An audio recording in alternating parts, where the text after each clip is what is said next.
जय गुरु जी।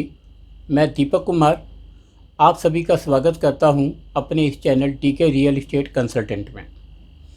दोस्तों, मेरा आज का वीडियो उन लोगों के लिए है जो प्रॉपर्टी लेने का अपना प्लान बना रहे हैं या ले चुके हैं या लेने वाले हैं, या जो कि अभी प्रॉपर्टी लेना नहीं चाहते या जानकारी चाहिए, उन सभी के लिए आज का वीडियो जो है एक ख़ास है और काफ़ी इम्पोर्टेंट वीडियो है आप सभी के लिए। तो इसको ध्यान से सुनिएगा। भारत सरकार ने 2017 के अंदर एक एक्ट लागू किया जिसका नाम था RERA, real estate regulation act. अगर मैं इस एक्ट से पहले की बात करूं कि कुछ बिल्डर्स, कुछ कंपनियां जो अपने प्रोजेक्ट बनाती थी, वो अपने प्रोजेक्ट जो है या तो सही समय पर दे नहीं पाती थी, या उसकी कंस्ट्रक्शन क्वालिटी ठीक नहीं होती थी, तो या उनके पेपर कंप्लीट नहीं होते थे। तो अपना जब बायर टू बिल्डर एग्रीमेंट बनता था उसके अंदर भी वो लोग कुछ कमियां कर देते थे। जैसे आपकी पेमेंट लेट हो गई तो आपके ऊपर पेनल्टी ज़्यादा आ रही है। अगर इनका अपना प्रोजेक्ट अगर डिले हो जाता था उसके ऊपर पेनल्टी ये बहुत कम पे करते थे, या प्रोजेक्ट कभी बनता था या नहीं बनता था। इस चीज़ के ऊपर लगाम लगाने के लिए भारत सरकार ने एक एक्ट का गठन किया जिसका नाम है RERA, real estate regulation act. अगर मैं बात करूं, इस प्रकार से कई और एक्ट भी पहले आए थे। जैसे अगर मैं बात करूं स्टॉक मार्केट की, स्टॉक मार्केट को कंट्रोल करने के लिए सेबी लेकर आई थी भारत सरकार। बैंक्स को कंट्रोल करने के लिए रिजर्व बैंक ऑफ इंडिया का गठन हुआ था।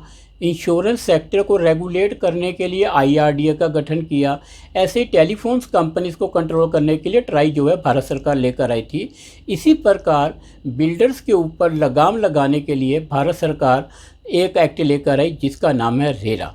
रेरा के जो कानून हैं वो काफ़ी सख्त हैं।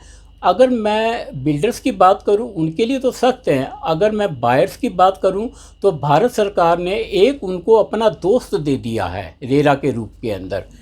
रेरा के अंदर अगर पहले क्या होता था कि प्री लॉन्च जो है काफ़ी ज़्यादा कर देते थे कुछ बिल्डर, कि अभी प्रॉपर्टी बनना शुरू नहीं हुई, प्रॉपर्टी ली है नहीं ली, तो वो क्या करते थे प्री लॉन्च के ऊपर ही जो है उसको सेल करना शुरू कर देते थे।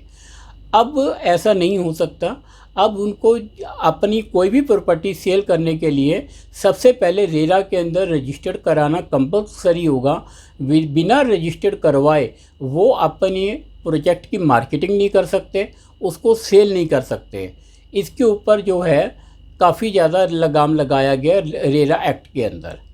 उसके बाद कभी कभी जैसे अब मैंने आपको बताया कि प्रोजेक्ट आपको डिले मिलते थे, रिफ़ंड आपको नहीं मिल पाता था, कई दिक्कतें आप बायर्स के सामने आती थी। उन दिक्कतों को कंट्रोल करने के लिए जो है ट्रिब्यूनल का गठन किया गया। ट्रिब्यूनल कहते हैं छोटे कोर्ट को।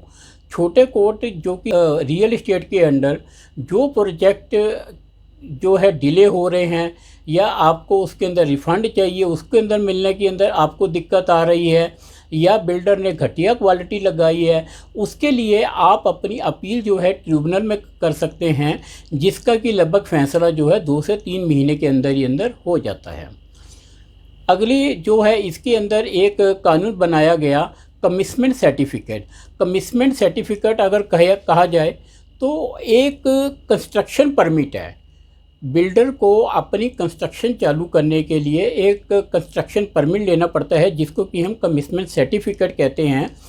वो कंस्ट्रक्शन सर्टिफिकेट कंस्ट्रक्शन परमिट उनको तभी मिलता है जब वो अपने सारे प्लान जो है डिपॉजिट कर देता है, लेआउट डिपॉजिट कर देता है कि वहाँ पर कितने अपार्टमेंट बनेंगे, उसके अंदर जो है स्विमिंग पूल कहाँ कहाँ बनेगा, कितने स्विमिंग पूल बनेंगे, बच्चों के लिए भी स्विमिंग पूल होगा कि नहीं होगा, जॉगिंग ट्रैक है कि नहीं है, बैडमिंटन कोर्ट है कि नहीं है, टेबल टेनिस कोर्ट उन्होंने बनाया कि नहीं बनाया, जिम एरिया उसमें दे रहे हैं कि नहीं दे रहे।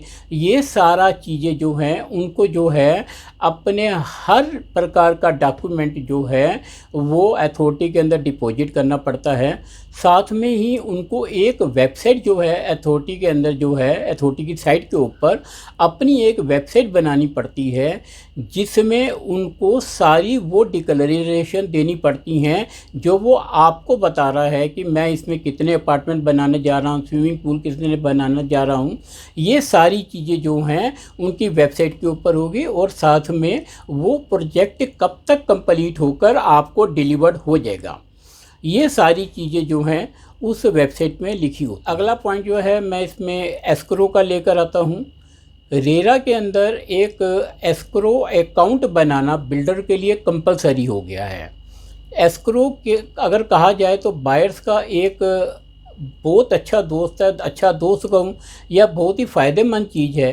पहले जब आप कभी अपना प्रोजेक्ट लेते थे, बिल्डर्स को बुकिंग अमाउंट देते थे या आप अपनी बची हुई राशि जो है बिल्डर्स को दिया करते थे, तो कुछ बिल्डर्स उस राशि को किसी दूसरे प्रोजेक्ट के ऊपर जो है लगा देते थे, या कोई और दूसरी ज़मीन खरीद ली या किसी और पर कंस्ट्रक्शन शुरू कर दिया।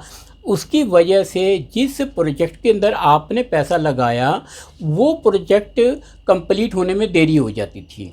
अब क्या है, एस्क्रो अकाउंट के अंदर जो आप अमाउंट बिल्डर को दे रहे हैं, बिल्डर को उसका 70% पैसा जो है एस्क्रो अकाउंट के अंदर डिपॉजिट करना होता है। वो जैसे जैसे अपने प्रोजेक्ट की वो कंस्ट्रक्शन करता रहता है, उसकी कंस्ट्रक्शन आगे बढ़ती रहती है, वैसे वैसे जो है वो एस्क्रो अकाउंट से पैसा निकाल सकता है। ये नहीं है कि अपना जब भी गए चेक भरा और पैसा निकाल दिया, ऐसे नहीं है। उनको एस्क्रो अकाउंट से पैसे लेने के लिए अपने सीए की, आर्किटेक्ट की और इंजीनियर का एक सर्टिफिकेट लेना होता है। उसको डिपॉजिट करने के बाद ही जो है एस्क्रो अकाउंट से पैसा निकलता है, और हर साल उसने जो पैसा लिया उसको जो है ऑडिट कराना पड़ता है। अगले मैं बात करता हूँ, इसके अंदर एक दिया गया कंप्लीशन सर्टिफिकेट। जब भी बिल्डर अपना प्रोजेक्ट कंप्लीट कर लेता है तो उसको एक कंप्लीशन सर्टिफिकेट दिया जाता है कि उसका प्रोजेक्ट जो है कंप्लीट हो गया है। उसके अंदर फिर रेरा ये चेक करती है कि जो उसने अपना लेआउट दिया था, जो उसने साइट प्लान दिया था, जितने उसने अपार्टमेंट कहे थे, जो उसने जॉगिंग कोर्ट, स्विमिंग पूल, जो भी एक्स्ट्रा एमिनिटीज़ जो उसने बोली थी बिल्डर ने कि मैं ये बनाकर दूंगा, उसने उस चीज़ को कंप्लीट किया है कि नहीं किया। अगर उसकी सारी चीज़ें ओके मिलती हैं तो उसके बाद रेरा जो है उसको एक कंप्लीशन सर्टिफिकेट जो है प्रोवाइड करवाता है। जब कंप्लीशन सर्टिफिकेट मिल जाता है, कंप्लीशन के बाद अगला जो है उनको एक ऑक्यूपेंसी सर्टिफिकेट लेना पड़ता है। ऑक्यूपेंसी सर्टिफिकेट का मतलब हो गया कि जिस बिल्डिंग के अंदर आपने अपना फ्लैट बुक करवाया है या आपने अपने लिए कोई प्रॉपर्टी परचेज करी है, वो कमर्शियल भी हो सकती है, रेजिडेंशियल भी हो सकती है, कि वहाँ पर सिविक से रिलेटेड जो एमिनिटीज़ हैं, जैसे पानी हो गया, बिजली कनेक्शन हो गया, गैस पाइपलाइन हो गई, सीवरेज की लाइन हो गई, वो उसने डाली है कि नहीं डाली, यानी कि वो बिल्डिंग रहने लायक है कि नहीं है। जब वो बिल्डिंग एक रहने के लायक हो जाती है, वहाँ पर सारी फैसिलिटीज़ प्रोवाइड होती है, तो तभी जो है रेरा उनको ओसी सर्टिफिकेट, ओसी मीन्स ऑक्यूपेंसी सर्टिफिकेट जो है प्रोवाइड करवाता है। दोस्तों रेरा के अंदर यूँ तो अगर कहें तो 92 पॉइंट हैं। अब 92 पॉइंट का डिस्कशन करना मेरे को नहीं लगता कि ठीक है। बायर्स के लिए ज़रूरी जितने पॉइंट हैं, मैं सिर्फ उसी के ऊपर डिस्कशन करने के लिए आया हूं, जिसका एक पार्ट मैंने आज आपके सामने रखा। सेकंड पार्ट मैं आपके सामने जो है अपना अगले वीडियो के अंदर रखूँगा। इस वीडियो का सेकंड पार्ट जो है मैं अगले 2 से 3 दिनों के बीच में आप लोगों के बीच लेकर आ रहा हूँ। धन्यवाद।